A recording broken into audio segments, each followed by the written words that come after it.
प्रतिनिधि सभाका उम्मेदवार सपना राज भण्डारी हुनुहुन्छ। उहाँसँग केही कुरा गर्नु भइरहेको छ। सपना दिनुहोस् न। ए नमस्ते। आराम हजुर? ठिक छ। अघिल्लो कार्यक्रम कस्तो भइरहेछ? राम्रो भइरहेछ। कहाँ कहाँ पुग्नु हजुर? हामी चाहिँ हाम्रो 19वटा सिद्धियो, हजुर 24 सिद्धियो, 23 सिद्धियो। हजुर अब यो कालीमाटीमा आज छ पापलतिर, यहाँ पनि त्यही 3 चोटि गऱ्यौँ हामीले। 13, 15 अनि नागार्जुनको भइरहेछ। एक दिन बाँकी, एकचोटि बाँकी छ। त्यसो सहरी सहरीसित त लगभग सिधै 20 बाँकी छ। हजुर चाहिँ कस्तो एम राख्नु भएको छ? सहरी क्षेत्रबाट आउँछ कि तपाईँको भोट चाहिँ यता नागार्जुनबाट आउँछ कि 13-15बाट आउँछ कि कहाँबाट आउँछ? धेरै मत चाहिँ दुवै साइडबाट आउँछ। तर कस्तो भने यो ठाउँ र ऊ भन्ने छैन। तर म चाहिँ नेवारको छोरी भएकोले हाम्रो यो कोर सिटी एरिया भनेको र 8 नम्बर क्षेत्र चाहिँ 80% चाहिँ नेवारहरू भएकोले चाहिँ जहाँसम्म लाग्छ यतैबाट कोर सिटी एरियाबाट पनि आउँछ र माथिल्लो भेकबाट पनि आउँछ जस्तो मलाई लाग्दछ। तपाईँको त कोर्ट सिटीमा त एकदम ऐतिहासिक क्षेत्रहरू छन्, बसन्तपुर एरिया, दरबार एरिया होइन, यस्तो छ नि। तपाईँ भोलि जितेर संसदमा पुगेपछि के कुरा लेख्नुहुन्छ? त्यही पुरानो कुराहरू हो कि होइन? पुरानो कुरा त होइन, किनकि एक त पहिला नेपाली काङ्ग्रेस परिवर्तित भएर आयो, त्यहाँ त लिडरसिप चेन्ज भएर आएको छ। हजुर त्यो पुरानो कुराहरूलाई हामीहरू कति भयो भन्ने कुराहरू पनि रियलाइज गरेर आएको चाहिँ हाम्रो चाहिँ विकास निर्माणदेखि लिएर सोचे अब हाम्रो भिजन 10 भनेर आएको छ। त्यो अनुरूपै हामी अगाडि बढ्छ। र म चाहिँ 8 नम्बर क्षेत्रबाट नै प्रतिनिधित्व गर्ने भएकोले त मेरो त कर्तव्य र दायित्व भने त 8 नम्बर क्षेत्र के भन्छ जस्तो त्यहाँको अब हामी त फेरि यस्तो इतिहास बोकेको सहरमा छौँ कि पुरातात्विक रूपमा पनि सम्पदाको हिसाबमा पनि हामी यहाँ भएकोले चाहिँ त्यहाँको अब सांस्कृतिक रूपमा पनि त्यो भएकोले चाहिँ त्यसलाई चाहिँ कसरी चाहिँ अझ व्यवस्थित गरेर त्यसलाई कसरी सम्वर्धन गर्ने सिधै फर्स्ट प्रायोरिटी त्यही नै। आफ्नो क्षेत्रकै दुःख सुख सबै कुरा विकास निर्माण सबैजना त्यो मेरो आवाज नै मेरो क्षेत्रको हुन्छ। हजुर नयनराज जोशीको श्रीमती हुनुहुन्छ है? हजुरको रोल मोडल आइडल को थियो पहिला?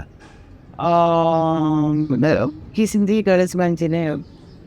किसिमजीसँग बच्चादेखि नै अलिकति रिलेसन भएकोले गणेश मान्छेसँगको इतिहास सबै सुनिरहेको र उहाँसँग पनि पारिवारिक रिलेसन भएकोले चाहिँ उहाँको दुईजना चाहिँ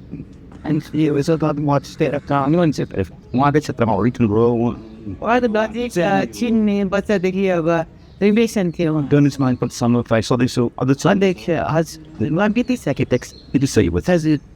अनि तपाईँको नयनराज जोशी पनि बितिसकेपछि मात्रै यो क्षेत्रमा आउनुभयो, नयाँ हुनुहुन्छ।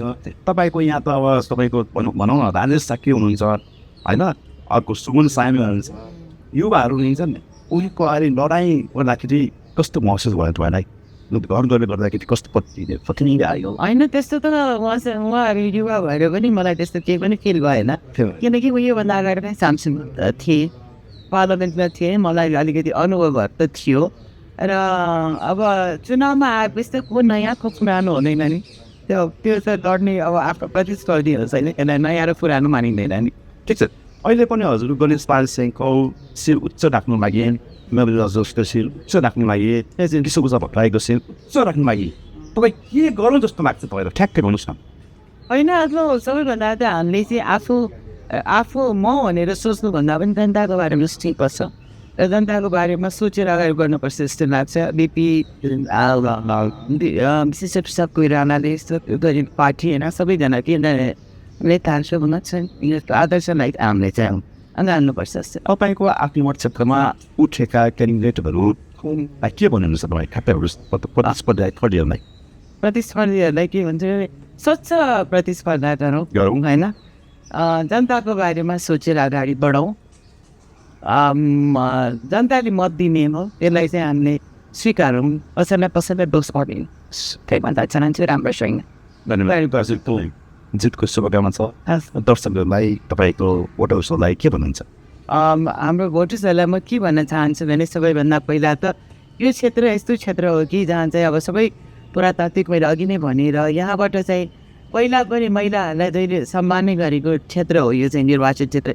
यहीँबाट हाम्रो आदरणीय साना प्रधानजी पनि उठ्नु गएको थियो, जित्नु भएको थियो र हाम्रो अष्टलक्ष्मी दिदी आदरणीय दिदी उहाँलाई पनि हाम्रो जिताएर पठाएको थियो। मलाई विश्वास छ मेरो क्षेत्रमा कि महिलालाई सम्मान गर्ने क्षेत्र भएकोले मलाई पनि जिताउनुहुन्छ भन्ने विश्वास पनि छ र उहाँलाई म अनुरोध पनि गर्दछु कि म पनि महिला उम्मेदवारको रूपमा यहाँ तपाईँहरूको माझमा खडा भएको छ। मलाई पनि त्यसरी नै जसरी आदरणीय दिदीहरूलाई चाहिँ तपाईँहरूले चाहिँ जिताएर पठाउनु भयो र एउटा महिलाको रूपमा फेरि हाम्रो क्षेत्रमा महिलाहरू नै धेरै छ भोटर्सहरू, त्यो भएकोले चाहिँ मलाई पनि त्यसरी नै महिलाहरूलाई चाहिँ अरूहरूलाई जिताएको आदरणीय दिदीहरूलाई जिताएको जस्तो गरेर मलाई पनि जिताइदिन भनेर चाहिँ विनम्र अनुरोध गर्दछु। धन्यवाद।